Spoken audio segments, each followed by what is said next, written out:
Bonjour à tous et bienvenue dans Rencontre de cinéma consacrée aujourd'hui au nouveau film réalisé par Emmanuel Berco. Après Elle s'en va et La tête haute, voici La fille de Brest.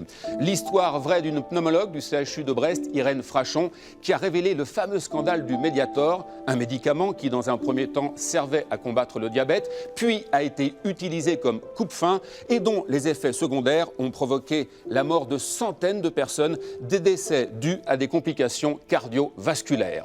Quasi seule contre tous, Irène Frachon va mener un incroyable combat comparable à celui d'Erin Brockovich. Irène Frachon incarnée ici avec force et conviction par la comédienne danoise Sisse Babett Knudsen, vue notamment dans les séries Borgen et Westworld et surtout aux côtés de Fabrice Lucchini dans L'Hermine. La fille de Brest, un long métrage qui sonne comme un coup de tonnerre. On a 2 minutes du lâcher de bombe. Toutes les preuves, elles sont là-dedans. Faut arroser les grands médias. Je suis médecin, moi, pas pom-pom girl. Ça va être Hiroshima. Ah bah c'est pas mon de te dégonfler. Bon, dans 10 secondes, c'est sur le web. Ça va être repris partout, je te le dis. J'ai besoin de renforts, de vrais pros. Des centaines de milliers de personnes ont été exposées. Mais ça fait 30 ans qu'il existe ce médoc, réveillez-vous les gars. Ils vont prendre certaines choses en charge, j'imagine. Pensez vraiment qu'ils vont faire ça pour des gens comme moi? Oui. La guerre aux méchants labos, c'est ça? En attendant, c'est eux qui nous font bouffer. Et sans financement, pas de recherche possible. Si la recherche n'est pas au service des malades, alors pourquoi faire ce métier? On va se faire tailler en pièces. Pas de panique. Merci beaucoup à toutes les deux d'être avec nous aujourd'hui à l'occasion de la sortie de ton nouveau film Emmanuel, la fille de Brest. Au-delà de l'histoire, au-delà du scandale, est-ce qu'il n'y a pas d'abord le personnage d'Irène Frachon qui t'intéressait avant tout? Si, complètement. Cette affaire, cette histoire qui est par ailleurs passionnante, palpitante, tout ce qu'on veut, sans la personnalité d'Irène Frachon, j'en aurais pas fait un film. C'est vraiment... cette femme quand même exceptionnelle qu'elle est, et puis ce tempérament aussi très haut en couleur qui est un contrepoint aussi à la gravité de l'affaire qui m'a donné l'envie de faire le film. J'ai lu son livre qu'on m'a proposé d'adapter et j'ai dit non, moi en tant que citoyenne, je suis révoltée, passionnée par ce que je lis, mais moi je fais pas de film de ça. Et elles ont insisté, les productrices, pour que je rencontre Irène, et elles ont eu raison parce que c'est la rencontre avec Irène qui m'a fait complètement basculer. C'est drôle, tu fais pas de film de ça, c'est-à-dire de cette histoire ou de ce cinéma-là? Cette histoire appelait le thriller. Et c'est un genre auquel je m'étais jamais frottée. Et peut-être qu'effectivement, ça m'a fait peur. Je me suis pas du tout sentie en terrain inconnu, quoi. Je suis allé au bout de ce que je pouvais faire. Maintenant, j'ai une équipe d'accueil sur la thrombose à diriger. J'ai un bilan scientifique à présenter. Mais tu vois pas ce qui se passe? Mais réveille-toi, putain! On est devant une affaire criminelle! Oh! Des mecs qui s'en foutent plein les potes sur le dos de la santé des gens.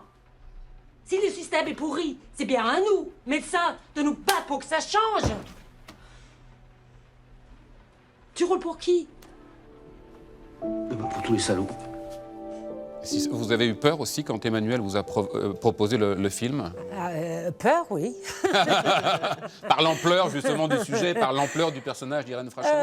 Non, plutôt par l'idée de jouer une Française que tout le monde... j'avais l'impression que tous les Français avaient cette image de cette dame en tête. Ouais. Et aussi c'est quand même une sacrée responsabilité de jouer quelqu'un qui est vivant. Moi, je l'ai rencontré très rapidement après avoir été proposé le projet. Et c'est une femme aussi très généreuse. Et j'avais vraiment l'impression qu'elle m'a donné le droit d'en faire ce que je voulais. L'idée qu'on prend son histoire, qu'il y a un peu plus de lumière sur ce sujet, Bien alors sûr. à partir de là, tout va bien. Vous avez essayé de lui ressembler ou pas du tout? Non, je n'ai pas essayé de la rassembler. Par contre, il y avait pas mal de points sur lesquels elle m'inspirait. Et j'essayais plutôt de trouver une version, une parallèle d'elle que l'imitation pure. C'est ça, je suis un vendu. Vas-y, prends-moi pour une conne. Je te répète qu'on a fait notre boulot. Maintenant, ça ne nous concerne plus. Si les gens sont pas conscients qu'ils ont été exposés à un poison, bien sûr que ça nous concerne. T'es patient? Tes enfants, ton mari, ça te concerne? Du kraft de même une Weltpick, toi. Quoi? Weltpick. Couille molle. C'est comme ça que vous dites? C'est à cause de gens comme toi qu'on en est là aujourd'hui. C'est un vrai grand film de cinéma. Et je comprends bien ta problématique, parce que comme c'est une histoire vraie, comme c'est encore brûlant comme sujet. Oui, en plus. Ah, en plus. Ouais. Ouais. C'est ce qu'il dit à la fin du film, hein. D'ailleurs. On est encore dans l'actualité avec Oui. le Mediator. Du coup, il n'y a forcément pas l'envie de trahir, et en même temps, tu fais du cinéma.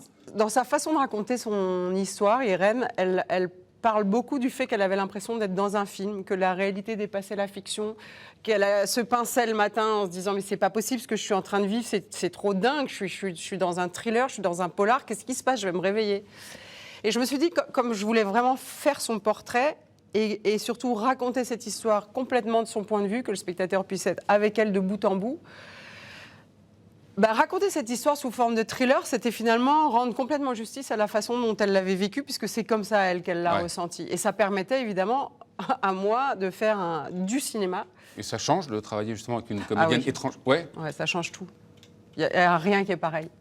C'est une très grande actrice et surtout elle a une immense intelligence. Bon, ça, c'est pas donné à tout le monde, mais bon, disons qu'on l'a aussi chez nous. Ici, on peut avoir ça. Oui, bien sûr. Mais elle a, je crois, par sa formation, par son expérience, une méthode à l'anglo-saxonne qui suppose qu'elle travaille énormément, qu'elle a travaillé comme une dingue pour pouvoir avoir un débit fluide du français, et je voulais qu'elle parle très très vite. Et surtout, elle était à fond avec moi. Quand on se retrouvait toutes les deux le matin, on cherchait, on discutait beaucoup. Voilà, comment dire, c'est un luxe de travail auquel je ne suis pas forcément habituée. Moi, je prends un énorme plaisir d'intégrer l'enfant Floramine dans ma langage, de m'approcher comme ça aux mots et de bien le mâcher, manger et tout ça. Et le moment où j'ai tellement dit que j'ai l'impression que ça sort tout naturellement, ça fait quelque chose pour mon personnage, ça m'aide à créer quelque chose. Et puis elle adore son métier. Mais pas non plus. Non, mais il faut qu'il y ait ça quand même. Il faut qu'il y ait... Non. L'art combattant, mais non, On pas dit trop non. quand même. On dit non. Je dénonce. Touché. Ah si, c'est bien quand elle bouge.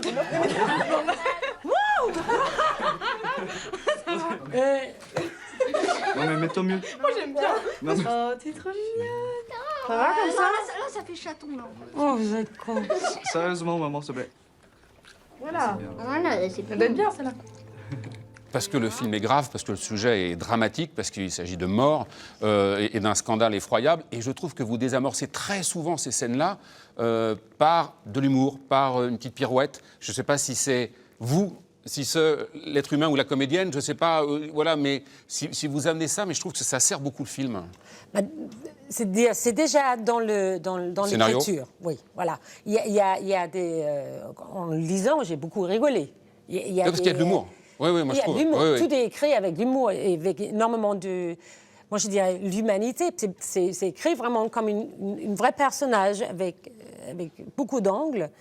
Mais après, il y a des choses qui se sont créées par j'ai fait des petites blagues, mais entre les prises. Je ne pensais pas jamais de ma vie la faire en tant qu'Irène Frachon. C'est ça que tu vas utiliser maintenant. Je suis désolée de vous bombarder avec tous ces messages, mais j'aimerais vraiment vous rencontrer. Bonjour, monsieur. Irène Frachon, ici. On n'arrive pas à se joindre. Je suis vraiment désolée parce que j'étais en consulte. Je pensais que ce serait un sujet qui pourrait intéresser votre journal. J'ai pas tout dit dans mon livre. Merci de me rappeler jour et nuit. J'espère que vous l'avez bien reçu et que peut-être vous l'avez même lu. Pour vous expliquer toute cette histoire de vive voix, c'est d'un scandale d'État. Irène Frachon, c'est vraiment seule contre tous. Toi aussi, à un moment, quand tu as commencé la préparation du film, même pendant le tournage, même après, il y a des moments où tu t'es sentie un peu seule contre tous. Mais c'est marrant que tu me demandes ça parce que, oui, moi je pense, alors toute proportion gardée, parce que nous on sauve la vie de personne, mais moi quand je fais un film, j'ai l'impression que c'est la guerre et que je suis le chef de guerre et que tous les autres, les comédiens, les techniciens, c'est mon armée. Moi j'ai la chance d'avoir des super bons soldats, donc ils sont toujours derrière moi, ils ne me lâchent pas. Mais moi je vais à la guerre tous les matins. Et c'est marrant parce que Michel Hazanavicius, que tu connais, il a vu le film. Et à part ce qu'il pense du film et tout, le premier truc qu'il m'a dit, c'est en fait, tu as fait un film sur toi. On est obligé d'être débattant, sinon, voilà, au bout du 2e jour, on pleure, on rentre chez soi, on abandonne tout. On se bat sans arrêt pour un film. Hein. Arrête de jouer au con.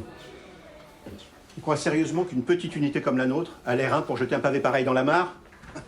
La guerre aux méchants là-bas, c'est ça? Tu vas te casser le dos. En attendant, c'est eux qui nous font bouffer. Et sans financement, pas de recherche possible. En général, quand on a des opérations, c'est souvent filmé de loin, en tout cas pas, excusez-moi l'expression, les mains dans le cambouis.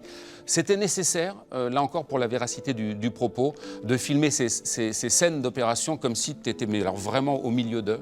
C'est une façon de rendre justice aux victimes et de ne pas laisser le spectateur dans l'abstrait, qu'un médicament détruit des valves, bon voilà, c'est dommage. Là, tu les montres. Là, tu les montres, on montre dans la chair des victimes, dans leurs organes et parfois au prix de leur vie les conséquences de tout ça. Et je voulais que le spectateur il puisse, s'il a le courage de regarder les scènes, parce qu'il y a des gens qui ont du mal, mais qu'il puisse ressentir ça lui aussi physiquement, organiquement. Que voilà, c'était ça pourquoi Irène Frachon elle s'est battue comme ça, parce qu'elle a vu sa patiente, mère de 3 enfants, dépecée sur une table d'autopsie et qu'elle s'est retrouvée avec le cœur de sa patiente dans ses mains. Pour vous, c'est une héroïne des temps modernes, Irène Frachon. Comment vous arriveriez à la caractériser? Ah oui, exactement ça, une héroïne.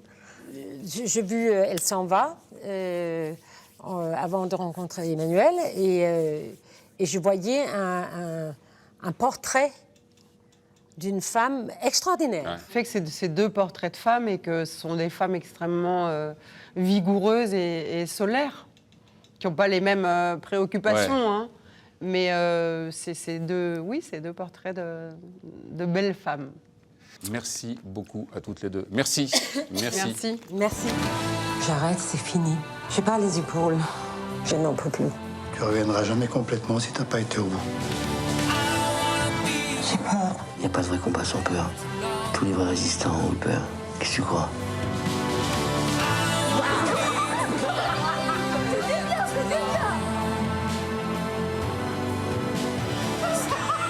Bah moi je vous pose la question à laquelle votre livre répond jamais.